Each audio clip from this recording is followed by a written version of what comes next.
হাতে মাখিয়ে আজকে মজাদার একটা গরু মাংসের রেসিপি শেয়ার করছি। আর এই জন্য প্রথমে কিছু পেঁয়াজ কুচি দিয়ে দিচ্ছি 1 চামচের মতো লাল মরিচের গুঁড়া, হলুদের গুঁড়া দিয়ে দিচ্ছি হাফ চা চামচ, লবণ দিয়ে দিচ্ছি 2 চা চামচ। মাংসের পরিমাণ অনুযায়ী আপনারা লবণটা নিতে পারেন। আর এখানে আদা বাটা 2 চামচ, রসুন বাটা 2.5 চামচ, আর আমি এখানে জিরা বাটা দিয়ে দিচ্ছি 2 চামচের মতো। আমি এখানে 1.5 কেজির মতো মাংস নিয়েছিলাম। আর পেঁয়াজ বাটা দিয়ে দিচ্ছি আমি এখানে 1 টেবিল চামচের মতো।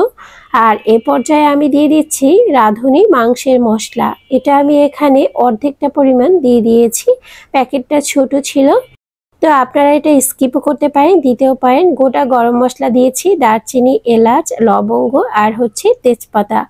আর এখন আমি এখানে সরিষার তেল দিব আর মাংসটাকে একদম ভালোভাবে হাতে মাখিয়ে নেব।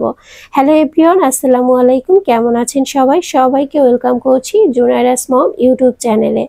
আজকের এই হাতে মাখানো গরু মাংস রেসিপি আশা করছি আপনাদের কাছে অনেক বেশি ভালো লাগবে।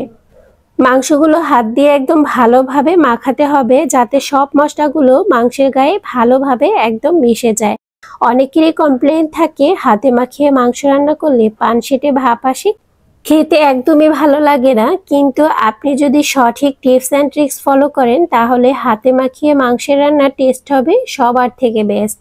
আজকের রেসিপিটি তাদের জন্য যাদের হাতে মাখানো মাংস রেসিপি একদমই মজা হয় না।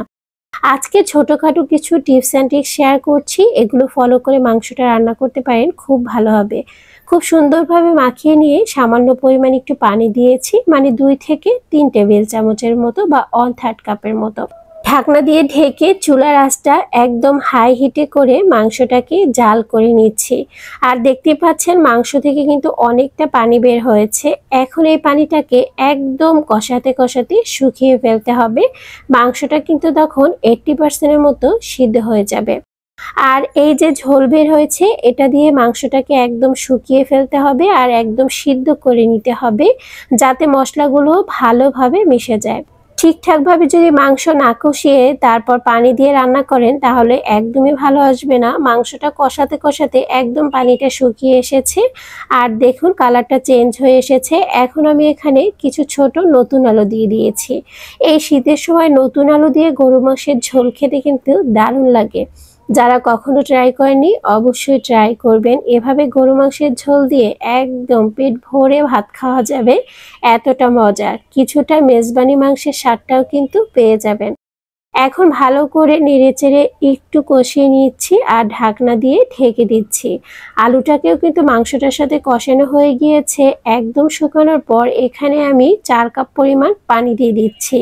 পানিটা অবশ্যই বুঝে দিবেন, কারণ মাংসটা কিন্তু এখন 80 থেকে 70% মধ্যে সিদ্ধ হয়ে গেছে।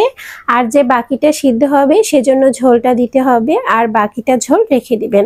আর একটা কথা বলে দিচ্ছি, এখানে কিন্তু আমি ফুটন্ত গরম পানি দিয়েছি, না হলে কিন্তু মাংসটা পানসে লাগার একটা চান্স থাকতে পারে। সেক্ষেত্রে আপনারা অবশ্যই গরম পানি ব্যবহার করবেন। ঢাকনা দিয়ে ঢেকে মাংসটাকে রান্না করে নিচ্ছি 10 থেকে 15 মিনিটের মতো। আর 15 মিনিট পর দেখুন রান্নাটা কতটা সুন্দর হয়েছে। আর এখন আমি কিছুটা কাঁচামরিচ আর তেলে নেওয়া জিরে আর ধনিয়ার গুঁড়া দিয়ে দিব। এটা ফ্লেভারটা অনেকটা স্ট্রং করবে, মাংসের স্বাদটাকে অনেকটা বাড়িয়ে দিবে। কেমন লেগেছে আজকের রেসিপি অবশ্যই কমেন্ট সেকশনে জানাবেন। ভালো লাগলে লাইক, শেয়ার, কমেন্ট করবেন। আর বেশি ভালো লাগলে আমার পেজটি ফলো দিয়ে রাখতে পারেন। এখন দেখতে পাচ্ছেন 2 চামচের মতো আমি ধনিয়া গুঁড়া আর জিরার গুঁড়া দিয়ে দিচ্ছি।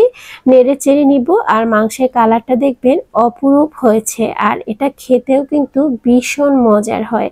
হাতে ঝামেলা থাকলে এভাবে করে মাংসটা রান্না করে নিতে পারেন, কষিয়ে কষিয়ে ঝোল দিয়ে, তারপর মজাদার একটা মাংস হয়ে যাবে। আজ এই পর্যন্তই, আল্লাহ হাফেজ।